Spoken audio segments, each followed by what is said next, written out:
ബെൽജിയത്തിനെതിരായ ഞായറാഴ്ചത്തെ goal രഹിത സമനിലയ്ക്ക് ശേഷം Iran football team Sophy സ്റ്റേഡിയത്തിലെ തങ്ങളുടെ ലോക്കർ റൂമിൽ വികാരനിർഭരമായ ഒരു കത്ത് ബാക്കി വെച്ചാണ് മടങ്ങിയത്.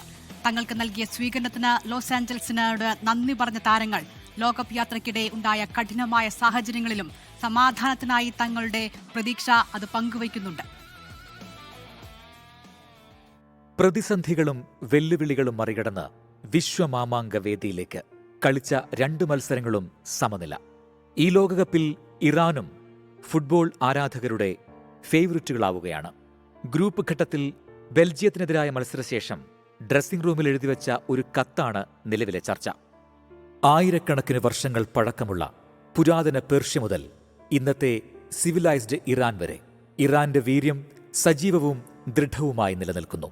അഭിമാനത്തോടെയാണ് ലോസ് ഏഞ്ചൽസിലേക്ക് ഞങ്ങളെത്തിയത്.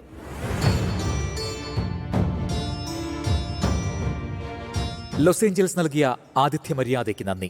മാന്യതയോടെ മത്സരിച്ചു, അന്തസ്സോടെ മടങ്ങുന്നു. ഈ 180 മിനിറ്റിൽ ഉടനീളം ഇറാനുവേണ്ടി ഹൃദയവും ശബ്ദവും ആത്മാവും നൽകിയ ഓരോ ഇറാനിക്കും നന്ദി. എല്ലാ രാജ്യങ്ങൾക്കുമിടയിൽ സമാധാനവും ബഹുമാനവും സൗഹൃദവും നിലനിൽക്കട്ടെ. ഇതാണ് കത്തിന്റെ ഉള്ളടക്കം.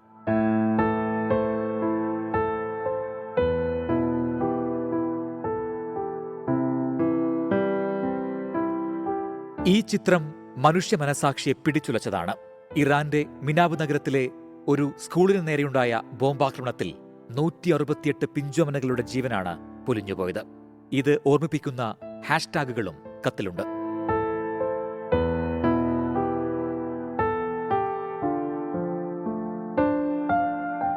ഗ്രൂപ്പ് ജിയിലെ അവസാന മത്സരത്തിൽ സിയാറ്റിലിൽ വെച്ച് ഈജിപ്തിനെ നേരിടാനൊരുങ്ങുന്ന ഇറാന് നോക്കൌട്ട് പ്രതീക്ഷകളും സജീവമാണ്.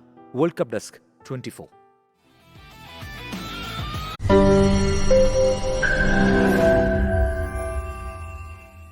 ലോകത്തെവിടെയായാലും ഏത് സമയത്തും 24 വാർത്തകളും ഓഗ്മെന്റഡ് റിയാലിറ്റി പാക്കേജുകളും എക്സ്പ്ലെയിനറുകളും വിശദമായി കാണാൻ ഞങ്ങളുടെ യൂട്യൂബ് ചാനൽ നിങ്ങൾക്ക് സബ്സ്ക്രൈബ് ചെയ്യാം.